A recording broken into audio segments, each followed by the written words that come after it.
সালামুন আলাইকুম। কেমন আছেন সবাই? আশা করি আপনারা সবাই ভালো আছেন। আলহামদুলিল্লাহ।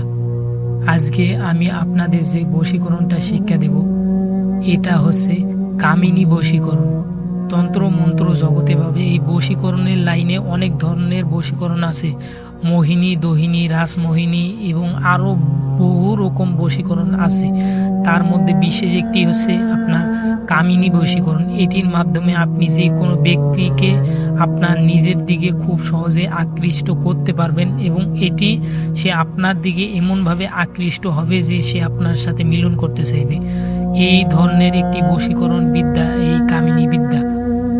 তো কামিনী বিদ্যা অনেক রকম আছে, তার মধ্যে আজকে যেটা শিক্ষা দিছি এটা অনেক একটা পাওয়ারফুল বিদ্যা বা যেটা কাজ হয় এবং এটা সহজে কাটা যায় না, সেরকমই একটা বিদ্যা শিক্ষা দিতে যাচ্ছি আজকে আমি।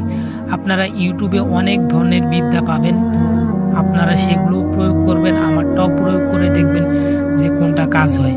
আর কিছু ব্যক্তি আমার উপর বুঝি না তাদের কি কারণে রাগ, বা আমি আপনাদের ভালো জিনিস বা সঠিক জিনিস শিক্ষা দেই তাদের মনে হয় সেটা সহ্য হয় না, সেই কারণে তাদের শরীর জ্বালা পড়া শুরু হয়, সেই কারণে তারা আমার সাথে শত্রুআমি করে।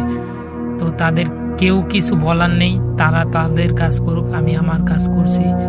আর আমার ডেসক্রিপশন বক্সে আমার ইন্দ্রজাল তন্ত্র চ্যানেলের লিঙ্ক দেওয়া আছে, আপনারা চাইলে সেই চ্যানেল থেকেও ঘুরে আসতে পারেন, সেখানেও আমি বিদ্যা আপলোড দিয়ে থাকি। এবং আমার আরও একটি চ্যানেল আছে, সেই চ্যানেলেও আপনারা চাইলে ঘুরে আসতে পারেন। এবং আমার হোয়াটসঅ্যাপ গ্রুপ, সেখানে আমি ডেসক্রিপশন বক্সে লিঙ্ক দিয়ে দিয়েছি, সেখানে আমার সাথে যোগাযোগ করতে পারেন এবং আমাকে যে কোনো প্রশ্ন করতে পারেন।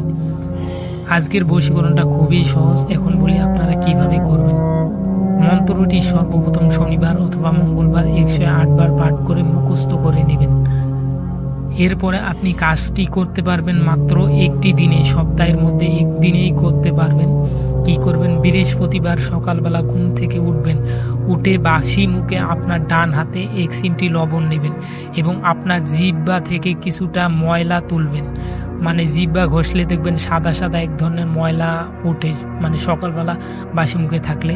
তো সেই ময়লা এবং আপনি 1 চিমটি লবণ একসাথে মিশাবেন। মিশানোর পরে মন্ত্রটা 21 বার পাঠ করে 21 বার সেই লবণের মধ্যে ফু দিবেন। একবার পাঠ করবেন, একবার ফু দিবেন। অমুকিংয়ের জায়গায় আপনি যাকে বশ করবেন বা যার উপর ক্রিয়াটি করবেন তার নাম অবশ্যই পাঠ করবেন। তো এভাবে 21 বার মন্ত্র পাঠ করে 21 বার ফু দিবেন। পরে সেই লবণটা আপনি যে কোনো মিষ্টি জাতীয় খাবারের সাথে আপনি যাকে খাওয়াবেন, আপনার সেই প্রিয় ব্যক্তিটিকে, সে আপনার বশীকরণ হয়ে যাবে এবং আপনি বাধ্য হয়ে যাবে।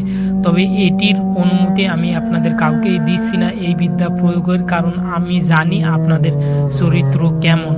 তো সুতরাং এটি প্রয়োগের অনুমতি আমি কাউকেই দিচ্ছি না। যে আপনি যাকে বিয়ে করবেন তার উপরে এই ক্রিয়াটি করবেন এবং তার সাথে মিলিত হওয়া যাবে না। এই ক্রিয়া করার জন্য অবশ্যই আমার সাথে যোগাযোগ করতে হবে এবং আমার কাছ থেকে অনুমতি নিতে হবে, নয়তো এই বিদ্যা কাজ করবে না।